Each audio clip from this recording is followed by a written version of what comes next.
Hello मेरे प्यारे बच्चों। तो कैसे हैं आप? उम्मीद करता हूँ आप अच्छे होंगे।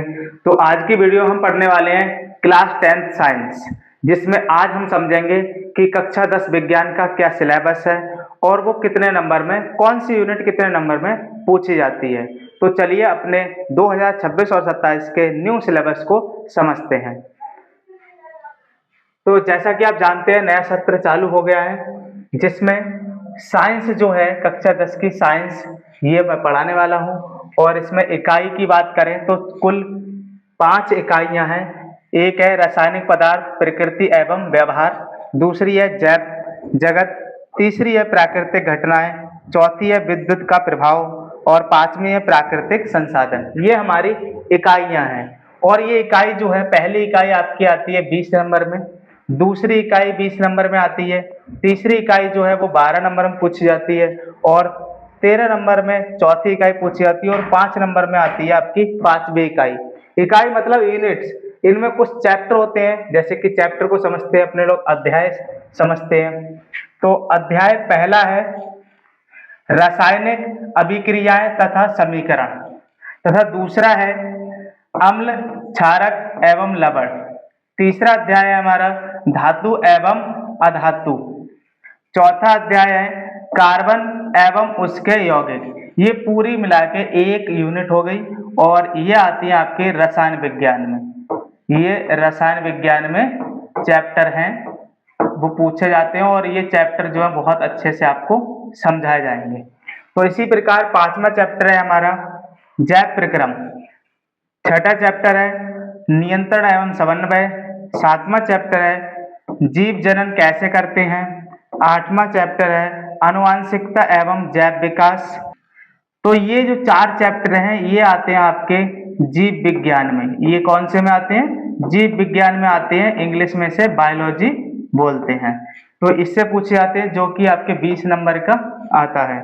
इसी प्रकार 9वां चैप्टर है प्रकाश परावर्तन तथा अपवर्तन। 10वां चैप्टर है मानव नेत्र तथा रंग बिरंगा संसार। 11वां चैप्टर है विद्युत। 12वां चैप्टर है विद्युत धारा के चुंबकीय प्रभाव। 13वां चैप्टर है हमारा पर्यावरण। और ये जो चैप्टर है 5, ये चैप्टर आपके आते हैं किसमें? भौतिक विज्ञान में। भौतिक विज्ञान में आते हैं ये, भौतिक विज्ञान इसमें आते हैं। और ये आपके कुछ चैप्टर हैं, जो कि 13 चैप्टर आपको पढ़ने होंगे इसमें। और हर एक चैप्टर को बहुत ही आसान भाषा में और आपको बिल्कुल अच्छे से प्रैक्टिकल आपको समझाया जाएगा। तो चलिए इसी तरह समझते हैं कि इन चैप्टर्स के अंतर्गत कौन सी टॉपिक हैं जो ज्यादा इंपॉर्टेंट और पूछे जाते हैं।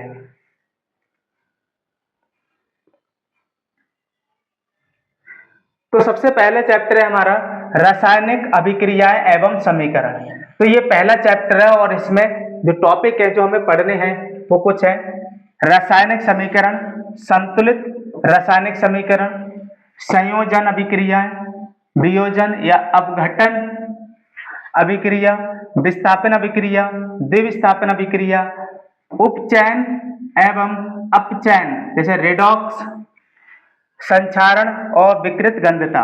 ये कुछ टॉपिक हैं जो हमें पहले चैप्टर में पढ़ने हैं। इसी प्रकार दूसरा चैप्टर आ जाता है हमारा अम्ल, क्षारक एवं लवण।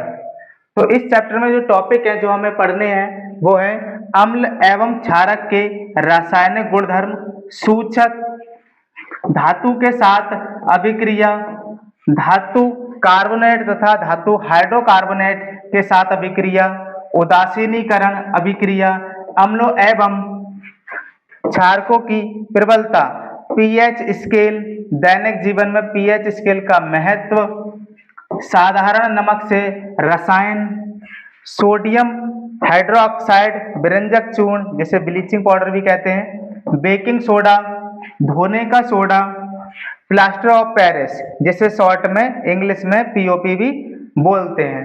तो जो अम्ल और क्षार और लवण, ये हमारा जो चैप्टर है इसमें कुछ टॉपिक थे जो आपको पढ़ने हैं, और इन टॉपिक को बहुत आसान भाषा में पढ़ाया जाएगा।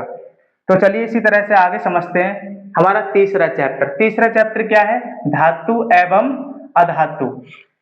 तो ये चैप्टर बहुत अच्छा चैप्टर है और इसमें कुछ टॉपिक है जैसे धातुओं के भौतिक गुणधर्म, अधातुओं के भौतिक गुणधर्म, धातुओं के रासायनिक गुणधर्म, वायु के साथ अभिक्रिया जैसे ऑक्साइड निर्माण, जल के साथ अभिक्रिया, अम्लों के साथ अभिक्रिया, सक्रियता श्रेणी, धातु और अधातुओं की अभिक्रिया, आयनिक यौगिक, आयनिक यौगिकों के गुणधर्म, धातुओं का निष्कर्षण जैसे अयस्क, धातुओं का परिष्करण, संक्षारण तथा उससे सुरक्षा यानी यशद लेपन। तो ये जो टॉपिक है, ये कुछ टॉपिक आपको इस चैप्टर में पढ़ने को मिलेंगे।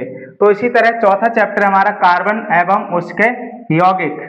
तो इसमें टॉपिक है जैसे कार्बन में संयोजी आबंध, कार्बन की सर्वतोमुखी प्रकृति, संतृप्त एवं असंतृप्त हाइड्रोकार्बन की क्रियात्मक है, क्रियात्मक समूह, सजातीय श्रेणी, कार्बन यौगिकों के रसायन गुण, दहन, ऑक्सीकरण, संकलन, प्रतिस्थापन, एथेनॉल एंड एथेनोइक अम्ल के गुणधर्म, साबुन एवं अपमार्जक।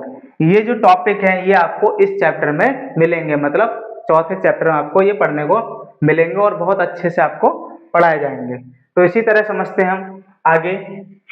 पांचवा चैप्टर हमारा आता है जैव प्रक्रम। जैव प्रक्रम ये जो चैप्टर शुरू होता है, ये मैंने जैसा पहले बताया आपको बायोलॉजी में शुरू होता है। ये बायोलॉजी में शुरू होता है, ये बायोलॉजी का पहला चैप्टर है और बुक के हिसाब से ये यानी पूरी साइंस के हिसाब से ये पांचवा चैप्टर है।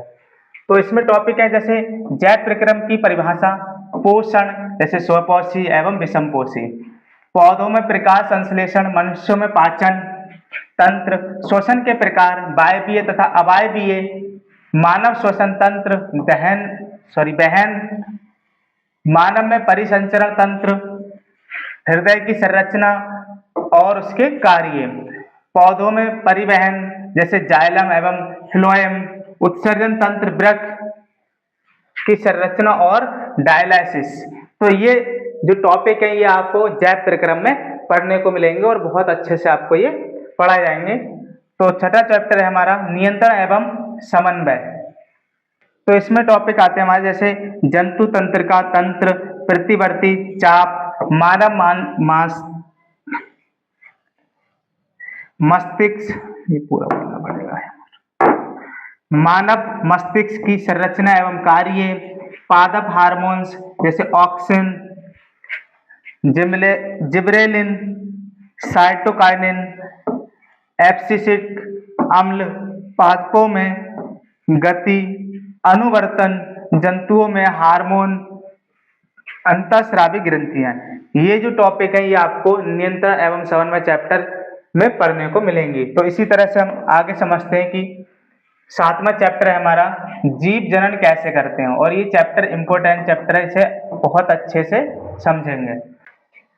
तो इसमें टॉपिक है जैसे जनन की आवश्यकता, एकल जीवों में प्रजनन की विधियां जैसे विखंडन, खंडन, पुनरुद्भवन, मुकुलन, कायिक प्रबंधन, बीजाणु, समासंग, लैंगिक जनन, पुष्पी पौधों में लैंगिक जनन, मानव में जनन तंत्र, नर एवं मादा, निषेचन प्रक्रिया, जनन स्वास्थ्य, परिवार नियोजन के तरीके। ये सारे के सारे टॉपिक आपको जीव जनन कैसे करते हैं इसमें पढ़ाए जाएंगे। तो चलिए इसी तरह से आठवां चैप्टर है हमारा आनुवांशिकता।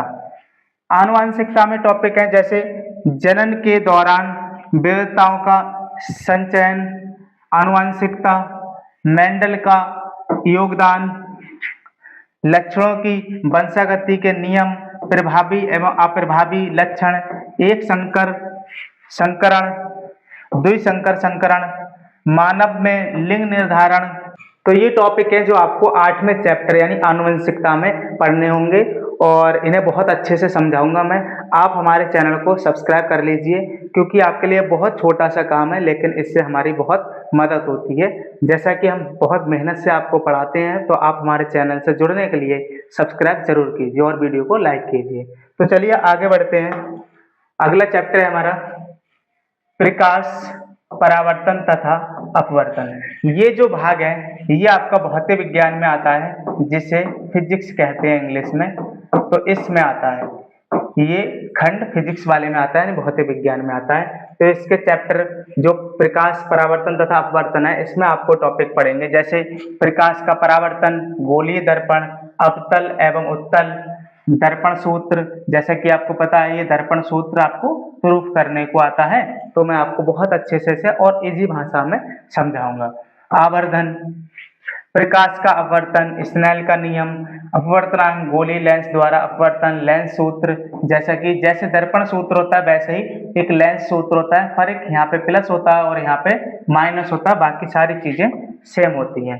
तो लेंस की क्षमता पढ़ेंगे, जैसे कि लेंस की क्षमता का जो सूत्र होता है वो होता है P बराबर 1/F मीटर में। तो ये सूत्र होता है, इसे बहुत आसानी से प्रूफ कराएंगे और बहुत आसानी से इसके जो न्यूमेरिकल होंगे वो आपको समझाए जाएंगे। तो 10वां चैप्टर है हमारा मानव नेत्र तथा रंग बिरंगा संसार, और इसमें जो टॉपिक पढ़ने होते हैं, जैसे मानव नेत्र के मुख्य भाग, दृष्टि दोष एवं संशोधन, जैसे दृष्टि दोष, निकट दृष्टि और दूरदृष्टि दोष, प्रकाश का विक्षेपण, जैसे प्रिज्म द्वारा जो प्रिज्म होता है इस तरह से और प्रकाश जाता है वो विभिन्न दिशाओं में फैल जाता है, उसको हम विक्षेपण कहते हैं। इसे ही बहुत आसानी से आपको समझाया जाएगा। तो आगे टॉपिक है जैसे वायुमंडलीय अपवर्तन, जैसे तारों का टिमटिमाना, जैसे तारे क्यों टिमटिमाते हैं, ये क्वेश्चन बनता है। तो ये टॉपिक आपको बिल्कुल मक्खन तरीके से समझाए जाएंगे। तो आगे हमारे चैप्टर हैं, जैसे 11वां चैप्टर है विद्युत। ये चैप्टर भी इम्पोर्टेंट है, इससे न्यूमेरिकल और डेरिवेशन पूछे जाते हैं। तो चलिए इसमें टॉपिक है जैसे विद्युत धारा और विभवांतर, ओम का नियम, जैसे B बराबर IR, ये आपको सिखाया जाएगा। प्रतिरोधों का संयोजन, जैसे श्रेणी क्रम और समांतर क्रम। विद्युत धारा का तापीय प्रभाव, ये कुछ टॉपिक हैं जो आपको इसमें पढ़ने को मिलेंगे। तो चलिए इसी तरह से चैप्टर है हमारा 12वां विद्युत धारा के चुंबकीय प्रभाव। विद्युत धारा के चुंबकीय प्रभाव जो चैप्टर है, इससे लगभग 5 से 6 नंबर का जरूर पूछा जाता है, तो आपको ये ध्यान में रखना है। और इसमें टॉपिक पढ़ेंगे जैसे चुंबकीय क्षेत्र और क्षेत्र रेखाएं, सीधे चालक और परिनालिका में चुंबकीय क्षेत्र, फ्लेमिंग का वाम हस्त यानी लेफ्ट हैंड नियम, घरेलू विद्युत परिपथ, घरेलू विद्युत परिपथ, जैसे कि आपको बल्ब और बल्ब के कार्य, संरचना, ये चीजें पढ़ने को मिलती हैं। और होता है स्त्री, जैसे प्रेस, जैसे हिंदी भाषा में प्रेस भी बोलते हैं, तो ये आपको पढ़ने को इसमें मिलेंगी। और फ्यूज पढ़ने को मिलेंगे, ये होते हैं हमारे घरेलू परिपथ। तो इसी तरह से हम अगला चैप्टर समझते हैं। अपना अगला चैप्टर है हमारा पर्यावरण, और हमारे पर्यावरण में आपको बस 2 या 3 चीजों पर ध्यान देना है, जैसे पारितंत्र और के घटक, आहार श्रृंखला एवं जाल, जैसे ओजोन परत। ये टॉपिक आपके लिए इम्पोर्टेंट रहने वाला है, ये बहुत अच्छे से मैं समझाऊंगा आपको और एक ही बार में याद भी हो जाएगा। का क्षय, जैसे परत, अभी जैसा कि आप जानते हो परत में बहुत ज्यादा जो है वो क्षय हो रही है, परत धीरे धीरे पतली होती जा रही है, ये समझेंगे। कचरा प्रबंधन, और कचरा प्रबंधन के बारे में समझेंगे। तो ये 13 चैप्टर थे और इनके बारे में जो टॉपिक पढ़ने होते हैं वो टॉपिक थे। तो आपको क्या करना है, आपको हमारे चैनल लक्ष्य लर्निंग हब से जुड़ जाना है। जुड़ेंगे कैसे, आप हमारे चैनल को सब्सक्राइब कीजिए। जैसा कि मैंने बताया ये आपके लिए बहुत छोटा काम होता है, लेकिन हमारी बहुत अच्छी मदद हो जाती है और हमें मोटिवेशन मिलता है कि हमें और वीडियो बनानी चाहिए। और हमारी वीडियो को आप लाइक कीजिए और उन दोस्तों में शेयर कीजिए जो इस वर्ष क्लास 10th में आए हैं और उन्हें साइंस से कहीं ना कहीं डर लगता है, उन लोगों को ये वीडियो जरूर शेयर कीजिए। तो चलिए मिलते हैं नए वीडियो में। Thank you for watching and your support.